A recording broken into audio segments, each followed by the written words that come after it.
Last Wednesday, President Trump pardoned General Michael Flynn after years-long persecution of the general. The White House stated this in giving him a full and unconditional pardon. General Flynn should not require a pardon. He is an innocent man. Even the FBI agents who interviewed General Flynn did not think he was lying. The prosecution of General Flynn is yet another reminder of something that has long been clear. After the 2016 election, individuals within the outgoing administration refused to accept the choice the American people had made at the ballot box and worked to undermine the peaceful transition of power. The general and his family were gracious in their expressions of gratitude, saying, quote, "The Flynn family is grateful to President Donald J. Trump for answering our prayers and the prayers of a nation by removing the heavy burden of injustice off the shoulders of our brother Michael with a full pardon of innocence. We thank President Trump for recognizing our brother's sacrifice in this battle for truth, our Constitution, our republic, and all that America stands for around the world. A true beacon of liberty." Joining us tonight by phone is General Michael Flynn, who has served this nation with great distinction in the United States military and in his private life and political life as well. General, first of all, it's an honor to have you on the broadcast, and we are absolutely thrilled that President Trump took this action. I know that there were reservations on your part and that of your defense counsel about accepting such a pardon. Give us your state of mind and heart at this moment.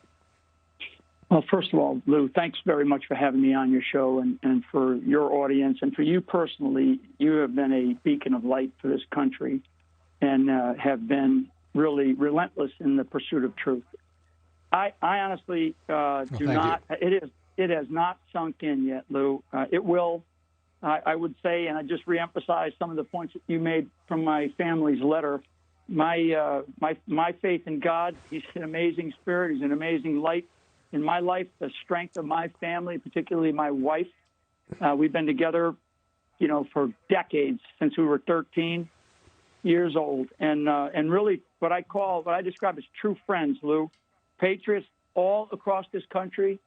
Friends that I've had from when I was a kid to those that I met in the military. But the outreach by America to my family and I is just extraordinary, and it has really given me the resilience that I have been able to be blessed by to fight through this and get to the point where we got. And I really do appreciate the president for seeing what he and what the White House described as a pardon of innocence, because that's exactly what it is. It is that. It is also, I know your defense attorney, Sidney Powell, who has worked tirelessly and relentlessly in your behalf. She, at one point, hated to see the president give a pardon, and I know that means that you were concerned about it as well. How did you overcome that reticence? I'll put it that way. Well, I think at a certain point in time, knowing myself, I'd have probably just continued to go and go and go. But as my family and I, particularly my wife and I, talked about it and honestly prayed over it, we came to the conclusion that this was the right moment in time to do this. The justice system that we were facing was just not going to function properly.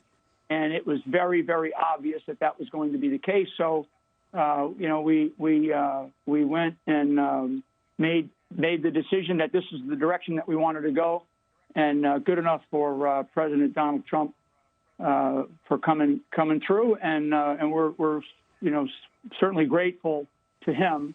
But at the same time, we also know that this was a political persecution of the highest order, and not something that any American should ever have to go through. We still don't know the full extent of the reporting on the moment at which you were being framed in the White House by two FBI agents. We still haven't seen Agent Plinka's so-called 302, which is a summary of that interview. It's extraordinary that the Justice Department still withholds this, the FBI, so much about your case. Who do you hold responsible for what they did to you, the persecution of General Michael Flynn for more than 4 years? Well, I mean, I think at the end of the day, people want me to say something, or, for years, are you upset with President Trump? Are you upset with the White House? And the answer is no.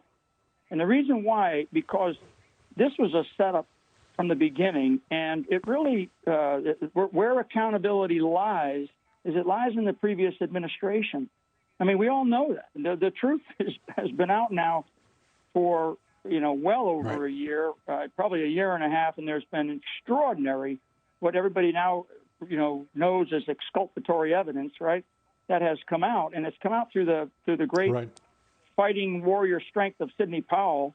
And that type of information, you say to yourself, oh, my God, what was this, the previous administration doing during the campaign of Donald Trump, during the transition of Donald Trump, and then while he was in office? I mean, and I said in my statement that this country should never be usurped by the power in our government and by the institutions of our government, justice, federal law enforcement, intelligence, ever again.